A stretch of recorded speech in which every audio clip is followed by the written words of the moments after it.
which is Chandni from supplementary book of English of class 7. Once upon a time there lived an old man in Almora. एक समय की बात है, अल्मोरा गांव में एक बूढ़ा व्यक्ति रहता था. He was popularly known as Abu Khan. वो अबू खान के नाम से प्रसिद्ध था. He lived all alone except for a few goats which he always kept as pets. उसके पास वो बिल्कुल अकेला रहता था सिवाय कुछ बकरियों के साथ जो कि जिनको वो पालतू के रूप में रखता था अपने पास. कुछ बकरियां थी जिनको कि वो पालतू बनाकर अपने पास रखा था. He gave his goats funny names such as कलुआ, मुंगिया और गुजरी. वो अपनी बकरियों के नाम कुछ मजाकिया ढंग के नाम रखा करता था जैसे कि कलुआ, मुंगिया या फिर गुजरी. He would take them out for grazing during the day and talk to them as one talks to one's own children. वो उन्हें चराने के लिए बाहर ले जाया करता था डील के समय में और उनसे बात किया करता था मानो कि वो उसके खुद के बच्चे थे. At night he would bring them back to his little hut and put a string around the neck of each goat.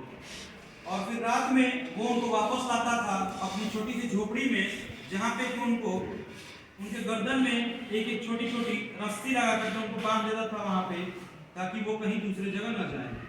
Poor Abu Khan was a little unlucky in the matter of his goats. बेचारे अबू खान अपनी बकरियों के मामले में थोड़े से दुर्भाग्यशाली थे. Very often at night one of the goats would pull at the string till it broke loose and then would disappear in the hills beyond. रात में क्या होता था कि उनकी बकरी हर रात में एक ना एक बकरी रस्सी को खींचती और इतना खींचती कि वो उससे बाहर आ जाती और फिर वो वहां से भाग जाती और फिर जो हिल्स थे वहां पे जो पहाड़ी थे उनके पीछे उधर चले जाते थे. They love their freedom. उनकी बकरियों को अपनी आजादी पसंद थी. Goats in hilly regions hate being tied to trees or poles. जाहिर सी बात है कि जब पहाड़ी इलाके होते हैं वहाँ पे इतनी खूबसूरती होती है कि बकरियों को भी बाहर में वहाँ की खूबसूरती उनको ज़्यादा पसंद थी और वो अपने आप को बंधा हुआ महसूस नहीं करना चाहती थी जिसके चलते कि वो ऐसा करती थी बाहर भाग जाती थी. Abu Khan goats were of the best hill breeds.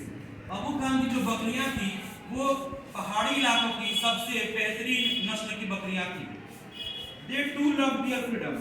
और उन बकरियों को भी अपनी आज़ादी प्यारी थी. So whenever they got a chance, तो जब भी उनको एक मौका मिलता था they would run away only to get killed by an old wolf who lived in the hills. और वो वहां से भाग जाती थी, उनकी बकरियां वहां से भाग जाती थी और कहीं ना कहीं जाकर के उस हिली एरिया में एक बूढ़ा उल्फ रहता था यानी भेड़िया रहता था और उसका वो शिकार बन जाती थी. Whenever one of his goats disappeared, जब भी उनकी एक भी बकरी गायब होती थी, Abu Khan was very sad. तो अबू खान बहुत ज्यादा दुखी होते थे. He did not understand. उनको ये बात पता नहीं चल पाती थी. Why even the juiciest grass and grains that he gave them and all the love that he showered on them would not stop these unfortunate goats from running straight into the jaws of death.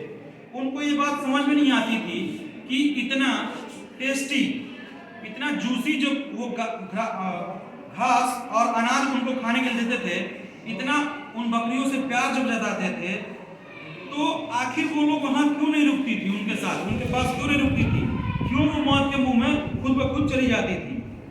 Are these goats mad? क्या ये बकरियां पागल थी?